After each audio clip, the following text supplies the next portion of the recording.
दोस्तों, जब से दुनिया में पाप बढ़ने लगा है, हर कोई एक ही सवाल कर रहा है, आखिर ये कलयुग का अंत कब होगा और कैसे होगा। तो आइए इस वीडियो में जानते हैं इस प्रश्न का जवाब। दोस्तों, पूरा वीडियो जाने से पहले एक बार वीडियो को लाइक, शेयर और कमेंट में जय श्री कृष्णा जरूर लिख दे। गोस्वामी तुलसीदास जी श्रीमद् भागवत और रामायण के अनुसार ही रामचरित के उत्तरकांड में काकभुशुंडी का अपनी पूर्व जन्म कथा कल की महिमा का वर्णन करने का उल्लेख करते हैं। कोई 1000 वर्ष पूर्व भागवत में शुकदेव जी ने जिस बारीकी से और विस्तार से कलयुग का वर्णन किया है, वो हमारी आंखें खोलने के लिए काफी है। आज सब तरफ उसी वर्णन के अनुसार घटनाएं घट रही है और आगे भी जो लिखा है वैसा ही घटेगा, ऐसा प्रतीत होता है। तो मित्रों, आइए मिलकर जानते हैं कि हमारे धर्म ग्रंथों में कलयुग का क्या वर्णन मिलता है और ये कब और कैसे समाप्त होगा। कलयुग यानी काला युग, कल एकलेश का युग, जिस युग में सभी के मन में असंतोष, सभी मानसिक रूप से दुखी हो कलयुग है। इस युग में धर्म का सिर्फ 1/4 रह जाता है। कलयुग का प्रारंभ 3102 ईसा पूर्व में हुआ। श्रीमद् भागवत पुराण और भविष्य पुराण में कलयुग के अंत का वर्णन मिलता। कलयुग में भगवान कल्कि का अवतार होगा, जो पापियों का संहार कर फिर से सतयुग की स्थापना करेंगे। कब होगा कलयुग का अंत? 3102 ईसा पूर्व 5 ग्रह मंगल, बुध, शुक्र, बृहस्पति और शनि मेष राशि पर 0 डिग्री पर हो गए थे। कलयुग तभी से प्रारंभ हुआ। अभी कलयुग का प्रथम चरण ही चल रहा है। हमारे पुराण में कलयुग की अवधि और ये समाप्त कैसे होगा इसका व्यापक वर्णन किया हुआ है। कलयुग की अवधि 1200 दिव्य वर्ष बताई गई है। मनुष्य का 1 महीना पितरों के 1 दिन रात के बराबर होता है, वही मनुष्य का 1 वर्ष देवता के 1 दिन रात के बराबर और मनुष्य के 30 वर्ष देवता के सिर्फ 1 महीने के बराबर होते हैं। कलयुग की अवधि 1200 दिव्य वर्ष बताई गई है। इस हिसाब से कलयुग का काल 4,32,000 वर्ष लंबा चलेगा। इसका मतलब है कि कलयुग के अभी 3102 जमा 2016 5118 वर्ष बीत चुके हैं और 4,26,882 वर्ष अभी बाकी है। मनुष्य के 8,84,000 वर्ष की 24 वर्ष अर्थात एक द्वापर युग के बराबर होते हैं, तो वहीं त्रेतायुग 3,600 दिव्य वर्ष का होता है, जिसमें मनुष्य की 12,96,000 वर्ष आते हैं। दोस्तों, कलयुग के अंत में मनुष्य की औसत आयु 20 वर्षीय रह जाएगी। 5 वर्ष की छोटी उम्र में स्त्री गर्भवती हो जाया करेगी। 16 वर्षीय मनुष्य वृद्ध हो जाएंगे और 20 वर्ष की आयु में ही मृत्यु को प्राप्त हो जाएंगे। इंसान का शरीर घटकर बौना हो जाएगा।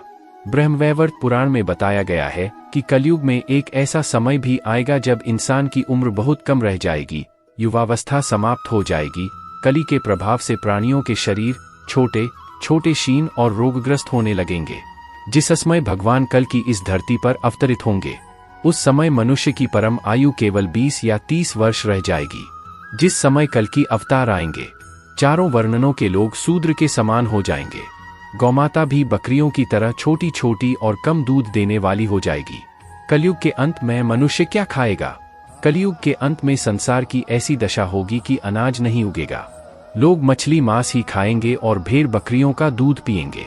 गाय तो दिखना भी बंद हो जाएगी, होगी भी तो बकरी के समान, और वो दूध देना भी बंद कर देगी। एक समय ऐसा आएगा जब जमीन से अनाज उगना बंद हो जाएगा, पेड़ों पर फल नहीं लगेंगे और धीरे धीरे ये सारी चीजें धरती से विलुप्त हो जाएंगी। कलयुग के अंत में कैसा होगा मनुष्य का स्वभाव? स्त्रियां कठोर स्वभाव की और कड़वा बोलने वाली होंगी। वह पति की आज्ञा नहीं मानेगी। जिसके पास धन होगा उसी के पास स्त्रियां रहेंगी। मनुष्य का व्यवहार गधों जैसा केवल गृहस्थी का भार उठाने वाला रह जाएगा। लोग विषय भोग में लिप्त रहेंगे। धर्म कर्म का लोप हो जाएगा। मनुष्य जप रहित नास्तिक वो चोर बन जाएगा। सब एक दूसरे को लूटने में लगे रहेंगे। कलयुग में समाज हिंसक हो जाएगा। भीड़ में लोग आएंगे और एक मनुष्य की जान ले लेंगे। जो लोग बलवान होंगे उनका ही राज चलेगा। मानवता नष्ट हो जाएगी, रिश्ते खत्म हो जाएंगे। एक भाई अपने ही भाई का शत्रु बन जाएगा। एक हाथ दूसरे हाथ को लूटेगा। पिता पुत्र का और पुत्र पिता का वध करने में भी संकोच नहीं करेंगे। अपनी प्रशंसा के लिए लोग बड़ी बड़ी बातें बनाएंगे, किंतु समाज में उनकी निंदा नहीं होगी। कलयुग के अंत में कैसा होगा मनुष्य का धर्म?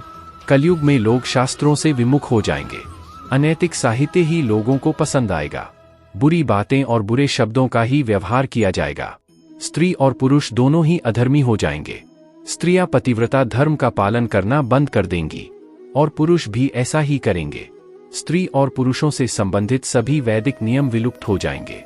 श्रीमद् भागवत के 12 खंड में कलयुग के धर्म के अंतर्गत श्री सुखदेव जी परीक्षित जी से कहते हैं, जो घोर कलयुग आता जाएगा त्यों त्यों धर्म, सत्य, पवित्रता, क्षमा, दया, आयु, बल और स्मरण शक्ति का लोप होता जाएगा।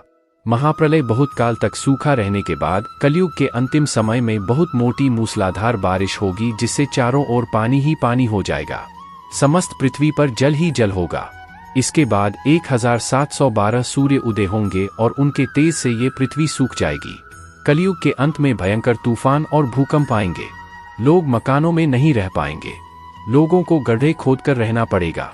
धरती की सतह का 3 हाथ हिस्सा अर्थात लगभग 4.5 फुट नीचे तक धरती का उपजाऊ अंश नष्ट हो जाएगा। महाभारत में कलयुग के अंत में प्रलय होने का जिक्र है, लेकिन ये किसी जल प्रलय से नहीं बल्कि धरती पर लगातार बढ़ रही गर्मी से होगा।